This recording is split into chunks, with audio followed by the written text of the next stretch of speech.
Puji syukur kita panjatkan kepada Allah Subhanahu wa taala karena pada siang hari ini kita masih diberi kekuatan, kesehatan sehingga dapat hadir di masjid kita yang mubarak kali ini dalam rangka melaksanakan salah satu kewajiban kita selaku umat Islam, yaitu melaksanakan sholat Jumat secara berjamaah. Dan marilah kita bersalawat kepada junjungan kita Nabi besar Muhammad Sallallahu Alaihi Wasallam beserta warga, sahabat dan pengikutnya.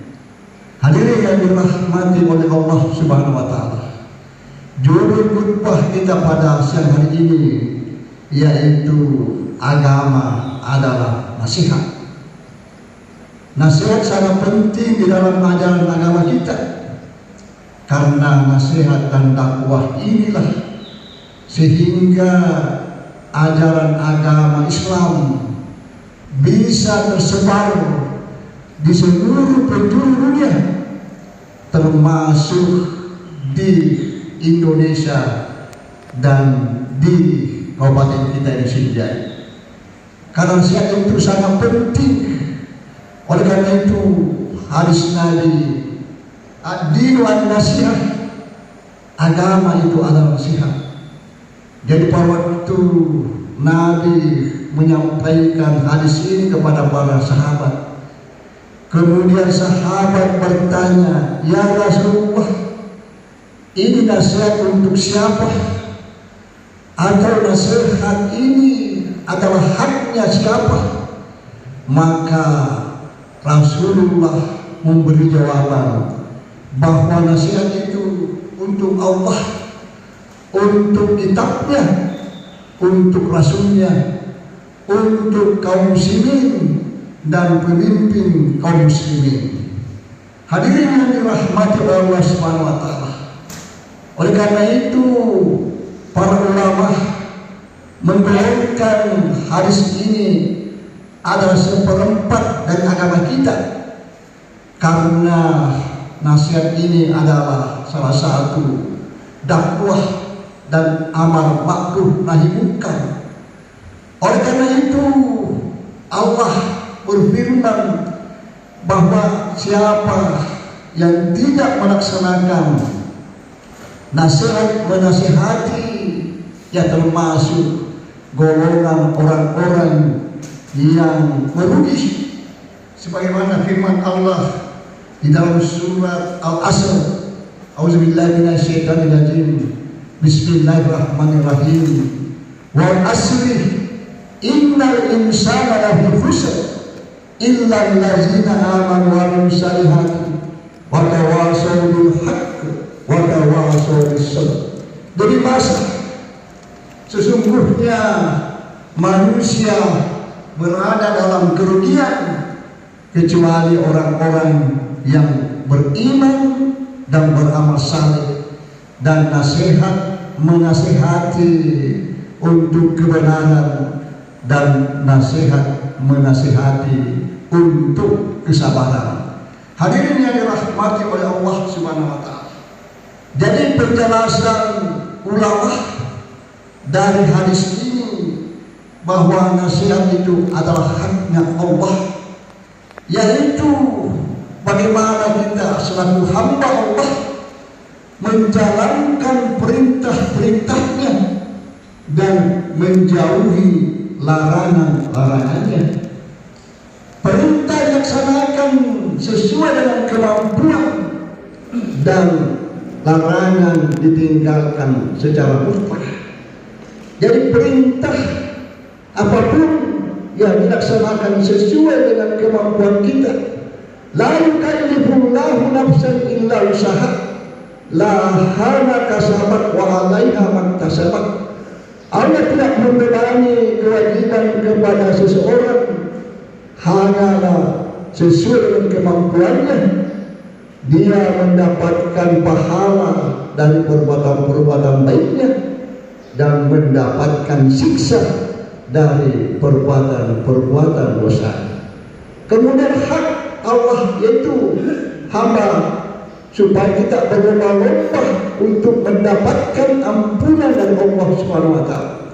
sebagaimana firman Allah dalam surat Al-Hadid 21, sabiqu ila magfiratin min rabbikum wa jannatin arduha ka'ardis samai wal ardi uiddat lil ladzina amanu billahi wa rusulihi zalika fadlullahi yu'tihi man yasha wallahu dzul fadlil azim.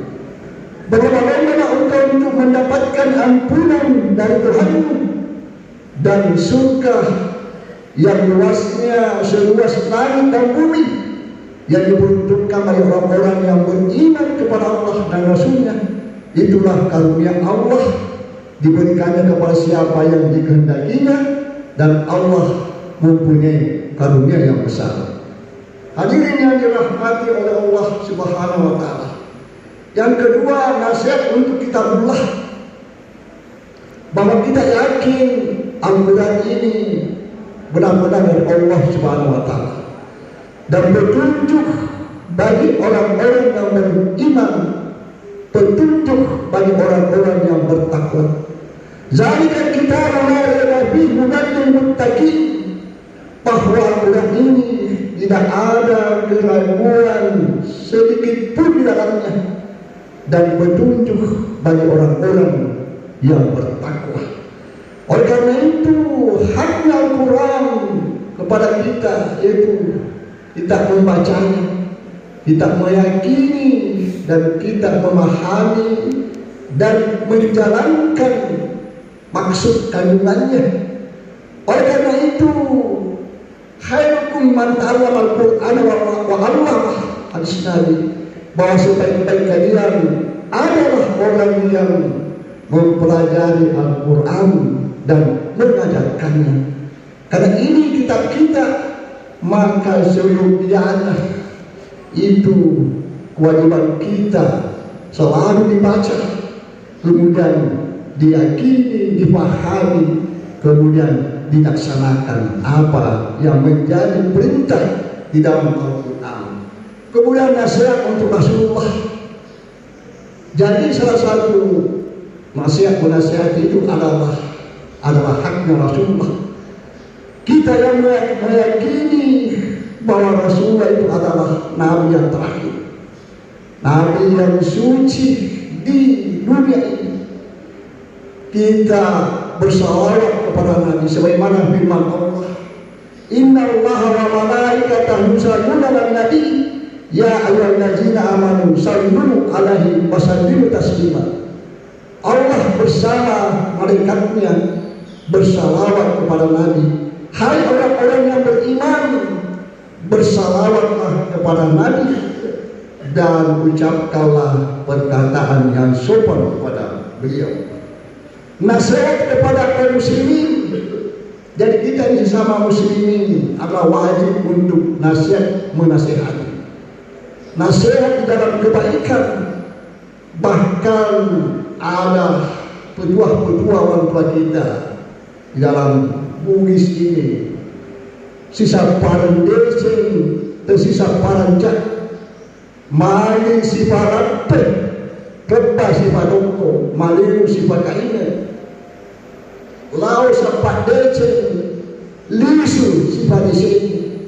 Jadi nasihat menasihati sesama muslim adalah bagaimana kita mencari kebaikan, saling menolong di dalam kebaikan. Hadirin yang dirahmati Allah Subhanahu wa Ta'ala, terakhir nasihat kepada para pemimpin. Yang inilah yang paling berat. Bagaimana menasihati pemimpin apalagi yang punya kekuasaan. Di sini diperlukan keberanian, keikhlasan, bahwa ini juga merupakan kewajiban hak bagi pemimpin untuk dinasihati. Jadi di sinilah peranan kita semua, bagaimana nasihat menasihati sesama muslim dan juga kepada pemimpin kita. Ada satu ilustrasi bagaimana keberanian seorang ulama memberikan nasihat kepada seorang raja yang sangat berkuasa pada waktu itu. ketika Islam hadir di Spanyol, Andalusia, di mana khalifahnya pada waktu itu Abdurrahman An-Nasir. Dia seorang khalifah yang memerintah pada waktu itu. Kemudian hidup juga seorang ulama karismatik yang bernama Syekh Musakir bin Said. Sang khalifah ini memang benar-benar membangun infrastruktur mulai dari desa, kecamatan, kabupaten, provinsi sampai ke pusat. Karena asyiknya membangun infrastruktur, maka sedikit demi sedikit melalaikan kewajibannya menyembah kepada Allah Subhanahu wa Ta'ala. Dia sudah jarang kelihatan di masjid, bahkan hari Jumat pun jarang di masjid, bahkan 3 Jumat tidak pernah lagi muncul di masjid. Maka ini menjadi kegelisahan seorang Syekh Musakir bin Said sebagai ulama pada waktu itu, meresahkan, merisaukan bagaimana perilaku khalifah yang seharusnya dia menjadi contoh, tetapi melalaikan salat. 3 Jumat tidak pernah ketemu, tidak pernah hadir di masjid. Nanti pada hari keempat, Jumat keempat baru datang melaksanakan sholat. Maka Syekh Musakir bin Said selaku ulama dan pada waktu itu menjadi khotib di masjid mendapatkan kesempatan untuk memberikan nasihat kepada khalifah yang sangat berkuasa pada waktu itu. Maka ulama Syekh Musakir bin Said di dalam khutbahnya memberikan nasihat kepada khalifah yang sempat datang di hari Jumat ini.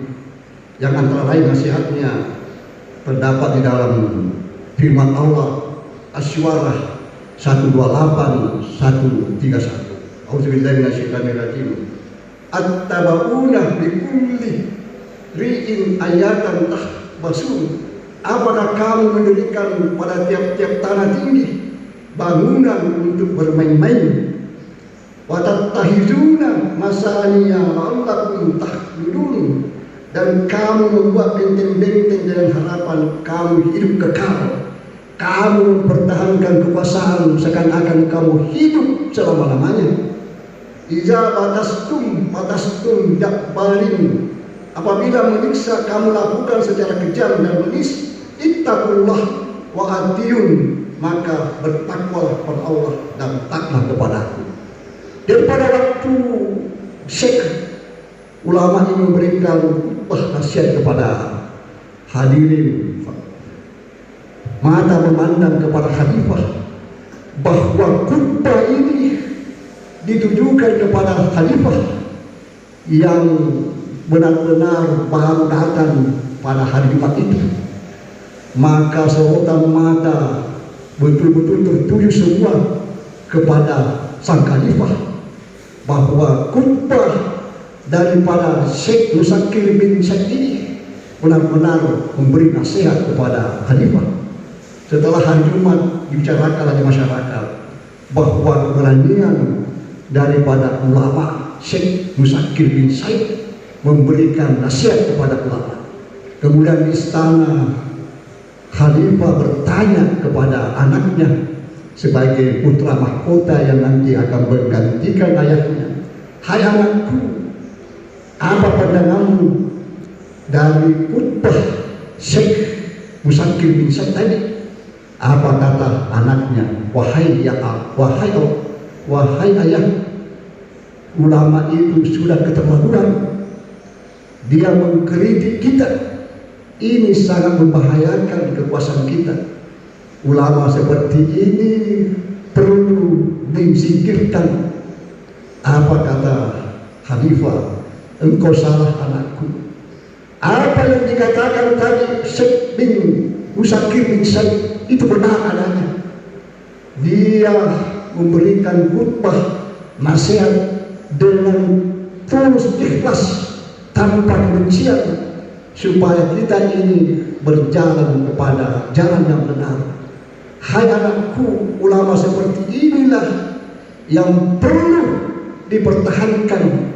Nanti kalau engkau menggantikan saya, ulama seperti inilah yang perlu kita pertahankan, karena dia memberi nasihat dengan tulus tanpa kebencian supaya kita ini berada dalam khair, bahwa kita ini menjalankan pemerintahan tunduk kepada Allah Subhanahu wa taala. Itulah dialog antara anak dan ayah. Maka suatu ketika terjadilah bencana kekeringan di Cordoba, Spanyol. Kemudian Khalifah mengutus seseorang untuk menemui Syekh Musakir bin Said untuk memimpin sholat istisqa, minta hujan. Kemudian utusan sudah sampai kepada Syekh, maka Syekh berkata, wahai utusan, bagaimana keadaan kalimatmu? Apa kata utusan? Setelah Jumat itu, Khalifah di tengah malam, setiap malam bangun merintih kepada Allah Subhanahu wa taala terhadap dosa-dosanya agar diampuni. Maka Syekh Musakir bin Said ini memberikan petuah dengan tulisan kepada utusan ini untuk disampaikan kepada Khalifah, yang antara lain berbunyi, seandainya penduduk negeri-negeri apalagi pemimpinnya bertakwa, beriman kepada Allah, maka akan dibukakan berkah di pintu langit dan di pintu bumi. Tapi sayangnya manusia ingkar kepada petunjuk-petunjuk Allah sehingga diberikan siksaan dari perbuatan-perbuatannya itu. Jadi setelah itu tidak lama kemudian terjadilah sholat istisqa yang dipimpin oleh Syekh Musakir bin Said. Tidak lama kemudian hujan turun dengan lebat. Nah, itulah bagaimana sampai 700 tahun Islam berkembang di Spanyol, karena ada nasihat menasihati. Orang berani memberi nasihat, Khalifah pun dengan ikhlas menerima nasihat itu. Setelah itu tidak ada lagi nasihat menasihati sehingga agama Islam di Spanyol runtuh. Itulah pentingnya nasihat menasihati. Ada yang memberi nasihat dan ada yang menerima nasihat. Nasrullah wa fatul karim wa basyiril mu'minin. Wassalam. Nasrullah wa fatul karim wa basyiril mu'minin. Barakallahu li wa lakum fil Qur'an azim wa nafa'ni wa iyyakum bima fihi minal ayati wa dzikril hakim innahu huwal ghafurur rahim.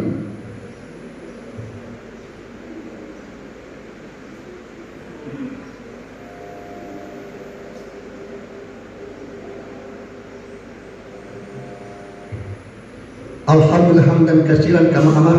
Asyhadu an la ilaha illallah wahdahu la syarikalah wa asyhadu anna Muhammadan abduhu wa rasuluhu mab'ustu ila sa'il bashar. Allahumma shalli ala Muhammad wa Muhammad kama shallaita ala Ibrahim wa Ibrahim wa barik ala Muhammad wa Muhammad kama barakta ala Ibrahim wa Ibrahim fil alamin innaka Hamidum Majid. Amma ba'd, wa ya ibadallah usikum wa